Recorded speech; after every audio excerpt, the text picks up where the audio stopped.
हमें international airports पे जो नींद बरहना हालत में जाके चेक किया जाता है, हमें जो पूरी दुनिया में और जिन अरबों को हमारा नवाब बहावलपुर किसी दौर में खैरात दिया करता था, आज आप सऊदी अरब में आपके रिश्तेदार जब उम्रे पे जाएं तो सबसे थका हुआ एम्प्लॉयर पाकिस्तानियों के लिए रखा होता है, जहां वॉशरूम तक नहीं होता, जहां एयरपोर्ट पे आपका इंतजार कराया जाता है, और भेड़ बकरियों की तरह आपको मार पीट के और लादा जा रहा होता है, वहां करते आपको यूं भेज रहे होते हैं। हम खैरात देते थे उन्हें। गिलाफ काबा बहावलपुर की स्टेट से जाया करता था वहां पे, उसकी गाड़ी पे नवाब बहावल। ये दुबई में जो आज हमारा हाल हो रहा है, उठा उठा के जहाज भर भर के हमें वापस लाद फेंका जा रहा है। ये रसूल खैमा, ये फजीरा, ये अल ऐन, ये दुबई, ये शारजा, ये अबू धाबी, इन सारी रियासतों के छोटे मोटे चौधरियों के इकट्ठा करके जुल्फिकार अली भुट्टो के दौर में भुट्टो ने यह कहा था कि जनाब आओ तुम एक रियासत मुत्तहिदा अरब अमारात बना लो ताकि दुनिया में तुम्हारी भी कोई से हो। सर हम लोग जर्मनी को कर्जे देते थे, हमारी पाकिस्तान इंटरनेशनल एयरलाइन दुनिया की नंबर 1 एयरलाइन हुआ करती, हम अपने थके हुए जहाज गए गुजरे जहाज उठा के एमिरेट्स दिया करते। आज पीआईए को हमने गिरवी रखवाने के चक्कर में या उसे बेचने के चक्कर में, ये क्या हुआ? सर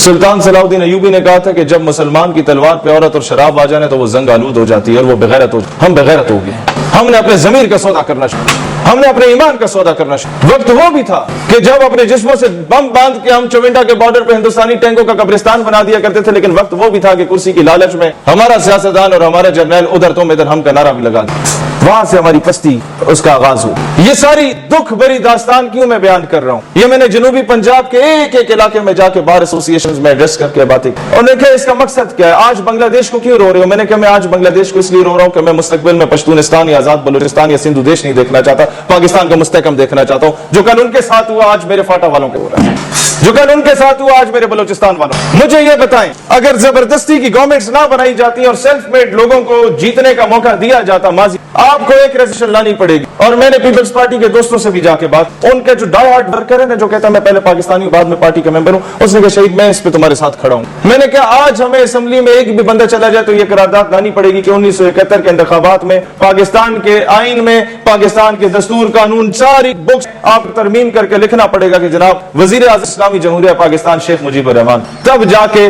मुस्तकबिल में कभी धांधली होगी। जब आपने ये एक्सेप्ट कर लिया कि माजी में हमने गलती की है, जब आपने एक्सेप्ट कर लिया कि माजी में हम लोगों ने जुल्म और ज़ियादती, सिर वो पाकिस्तान के बानी थे, आज तारीख के औराक उठाएं। All India Muslim student federation के बानी हमारे बंगाली भाई होते, मुस्लिम लीग के बानियों में शेर बंगला हुसैन शहीद सोहरवर्दी और स्टूडेंट लीडर्स में मुजीबुर रहमान जैसे लोगों के नाम होते थे। हम लोगों ने ज़ियादतियां, जब सदारती इंतखाबात हुए तो मोहतरमा फातिमा जिन्ना को हम लोग गालियां देते थे मगरबी पाकिस्तान वाले, हम डिक्टेटर के साथ खड़े थे उस दौर के। और अगर मोहतरमा फातिमा जिन्ना की सदारती इंतखाबात की कैंपेन उठाए तो हर कैंपेन में एक बंदा उनके साथ सिपाही बन के खड़ा होता था, उसकी तस्वीर को जूम करके देखे तो वो शेख मुजीबुर रहमान, वो कायदे आज़म की बहन। मुझे कभी मौका मिला 20 साल बाद भी इस रियासत की हुक्मरानी का, तो सबसे पहले अपने बंगालियों से माफी मांगूंगा ऑफिशियल सतह पे। मेरे झुक जाने से अगर पाकिस्तान दोबारा मजबूत हो जाता है तो मुझे अपना झुक जाना मंजूर होगा, लेकिन आज हमें दुरुस्त मुताला पाकिस्तान अपने बच्चों को पढ़ाना